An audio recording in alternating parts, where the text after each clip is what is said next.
What's good, you guys? Today I want to go over JavaScript callback functions. I'm going to start with a simple example and then move into a more complex one. You've most likely used callbacks before but haven't even realized it. You also don't want to look like a noob when people throw out the word and you don't know what they're talking about. And I'm briefly going to go over currying as a bonus. Alright, let's get into the nitty gritty. Alright, so here I set up a basic HTML page with a JavaScript link to it and then a basic CSS file here. And the page just looks like this. So it's just a basic clock here with a button. So here we're going to just start in the JS file. Here I basically just did a clock element, which is targeting the clock HTML element here. And then I have the button, which is targeting the button tag here. Since we only have one button here for this example, it doesn't really matter. And then I'm creating a new date object. So just so you guys can see what it looks like, I'll log it here and then you guys can see it. So here it is. So it gives us the time here. Okay, so our first function here is going to be a update time function. And basically all it's going to do is get the clock element and the inner HTML will be equal to today.to locale time string.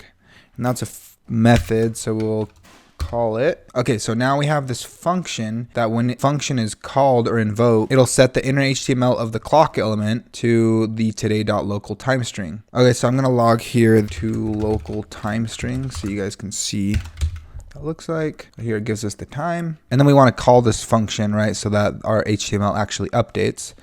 So let's update time. And then here you see the time got updated. Okay, so you might be asking, what is invoking or calling a function? So I'm going to show you guys an example really quick to explain that. So we'll say const value 1 is equal to update time, and const value 2 is equal to update time, but with the parentheses. So parentheses usually will mean that you are invoking this function. But if you don't add parentheses, then the function isn't being called. So here I want to log both of these values out so you guys can see what it looks like. So if you don't return anything from a function, I don't have a return statement, so the default will just be undefined. So we'll go over here and you'll see the first one is the update time function here. The second one is undefined. Okay, so why is the first one the actual function and the second one just undefined? That's because the second one got called, but nothing was returned here. So when the code is reading from top down, it'll hit line 10, it'll call this function and set the return value to value 2. Since nothing's being returned, it'll just be undefined. But the problem with that is that this gets called and then this code gets triggered. So VS Code is also pretty useful. Functions get the color code blue, whereas variables don't. So here you can see this is a variable because it's equal to undefined. This one's actually equal to a function. And then value 2 here is undefined and this is an actual function. Okay, so let's actually get into callback functions. So to explain that, I'm gonna write one more function here called increment time.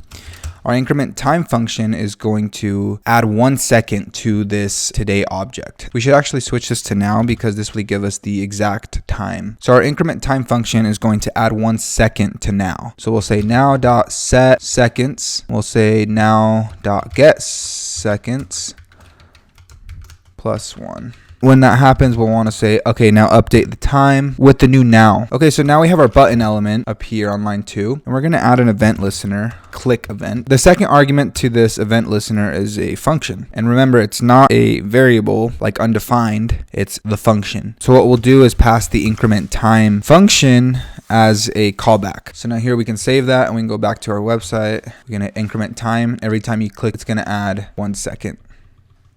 Okay, and if I were to add parentheses here, this function would be called immediately when this line hits, meaning the argument that gets passed into add event listener is actually undefined. Increment time will get triggered once at the beginning. Okay, so let's go back to the website so you guys can see.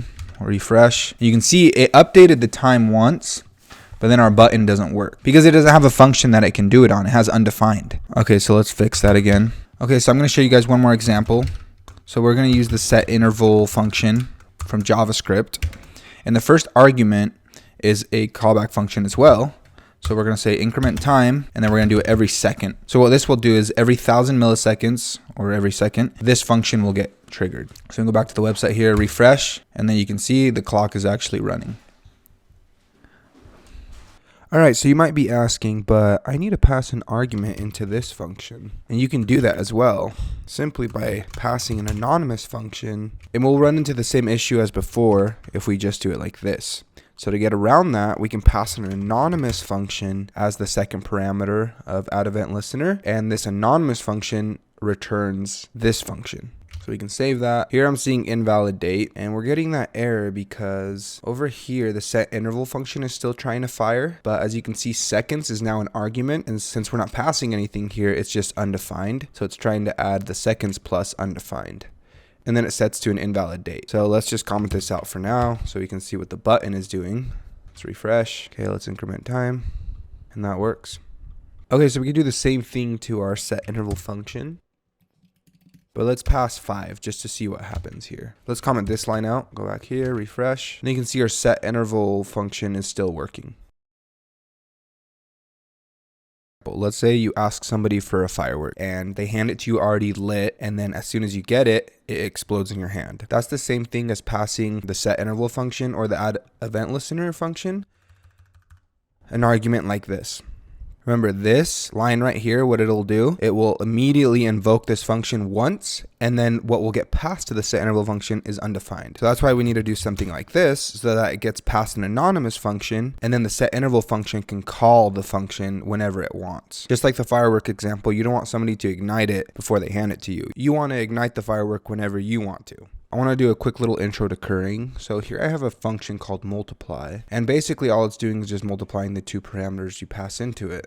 So here, log it. So it's returning 6, 2 times 3. So to make this a curried function, we would need to return a function from here, and this function would get b as an argument, and then we would return a times b, meaning b isn't being used right here anymore. So I'll get rid of this as well. So let's see what this is logging now. That multiply function now is returning a function that takes b as a parameter, and then that function, when it's called, it returns a times b. But now what we can do with that is we can say const multiply 2 is equal to multiply, and then pass 2 as a parameter. So now multiply 2 is equal to that function, this inner function right here. And then we can say multiply 2 and then pass 4 in. So now 4 is getting passed in as b right here. And then this should return a times b. So let's log it.